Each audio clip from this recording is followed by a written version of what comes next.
আপনারা দেখছেন WB24 news, দিনে রাতে জনতার স্বার্থে। কাশীনগরে জনসংযোগে বেরিয়ে পড়লেন মথুরাপুর বিধানসভার বিজেপি প্রার্থী অশোক পুরকাইত। আজ অর্থাৎ শুক্রবার রায়দিঘি থানা অন্তর্গত মথুরাপুর 2 নম্বর ব্লকের চক্রতীর্থ নামক স্থানে বরাশী শিব মন্দিরে পুজো দিয়ে জনসংযোগে বেরিয়ে পড়লেন মথুরাপুর লোকসভা কেন্দ্রের বিজেপি প্রার্থী অশোক পুরকাইত মহাশয়। তাহার সাথে উপস্থিত ছিলেন বিভিন্ন অঞ্চলের মণ্ডল সভাপতি, বিভিন্ন অঞ্চলের প্রধান, উপপ্রধান, এছাড়াও কয়েক শত বিজেপি কর্মী দলীয় পতাকা এবং প্ল্যাকার্ড নিয়ে এগিয়ে চললেন। জনসংযোগ শুরু করলেন বেলা 10টা থেকে বরাশী শিব মন্দির থেকে কাশীনগর বাজার হয়ে কৌতলা পর্যন্ত অবস্থিত হয়। তারপর বেলা 2টোর সময় কাশীনগর রবীন্দ্র ভবনে কর্মীদের নিয়ে আলোচনা সবার সাথে ভুরিভোজ হয়। অশোকবাবু জনগণের কাছে বার্তা দিলেন, লোকসভা ভোটে জয়ী হয়ে জনগণের পাশে থাকবো। বিভিন্ন মানুষের যে দাবি আছে তা আমি পূরণ করার চেষ্টা করব।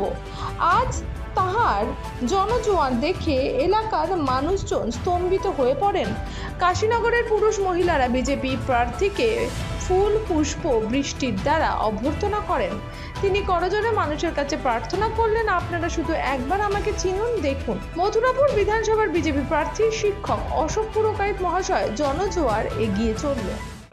আজকে মানুষের সঙ্গে ছিলাম, আজই থাকবো, এই বিশ্বাসটা আমার দল করেছে, আমার সাধারণ কার্যকর্তারা করেছে, সেই জন্যই আমি এখানে আমার দলের পক্ষ থেকে আমাকে টিকিট দেওয়া হয়েছে।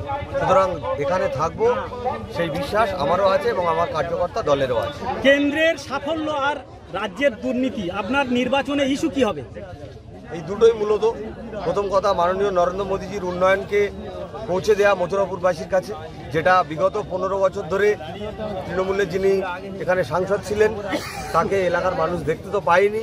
তার সাথে সাথে তার যে কণ্ঠস্বর, সেটা মথুরাপুরবাসীর জন্য কোনো অভাব অভিযোগ তিনি তুলে ধরেননি।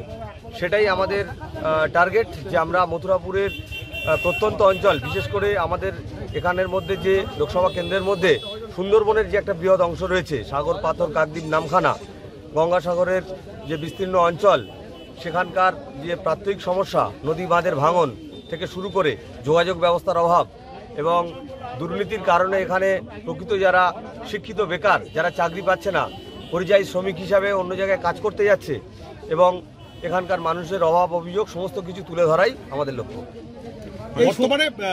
বর্তমানে যেখান থেকে প্রচারটা শুরু করলেন সেখানে কিন্তু আপনার দল জিতেছে, একদম আপনার বিরোধী যে লোকসভার প্রার্থী তার এরিয়া, আপনি এ বিষয়ে কি বার্তা দেবেন? দেখুন, বার্তাটা পরিষ্কার। সেটা হচ্ছে, যিনি আমার বিপক্ষে প্রার্থী হয়েছেন তিনি এই পঞ্চায়েতে কয়েক মাস আগেই পর্যদুস্ত হয়েছেন ভারতীয় জনতা পার্টির কাছে। তার স্ত্রী প্রধান ছিলেন, তাকে সরিয়ে আমাদের অনুপ কুমার মিস্ত্রি প্রধান হয়েছেন। এমনকি তার নিজের বুথেও তিনি হেরেছেন। এটাই মানে গোটা লোকসভায় এটার প্রতিফলন হচ্ছে। আমি যেখানে যাচ্ছি, যে যিনি নিজের বুথ জিততে পারেন না, নিজের অঞ্চল জিততে পারেন না, তিনি কি করে লোকসভা জিতবেন? রায়দিঘি থেকে ক্যামেরায় সৌরভ দাসের সাথে তপন কুমার দাসের রিপোর্ট, WB24 নিউজ। দেখতে এলাম নতুন সংসার, বড়ি তো এখন সব তোমার, মা হয়েছে পর। কিন্তু ও যে বড্ড ভালো। কিসে ভালো হলো? আসুন মা, খেতে বসুন, লাঞ্চ আপনার রেডি। আরে যে গন্ধে মোমো, কি রেখেছো দেখি?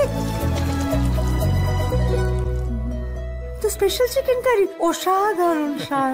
আসলে তো সানরাইজ চিকেন কারি মশলা করলো বাজিমা। আশীর্বাদ নিও। সানরাইজ চিকেন কারি মশলা, যোগ যোগ জিও। আমাদের খবর যদি আপনাদের ভালো লেগে থাকে তাহলে এখনই আমাদের চ্যানেলটি সাবস্ক্রাইব করুন এবং নোটিফিকেশন পেতে বেল আইকনটি প্রেস করুন।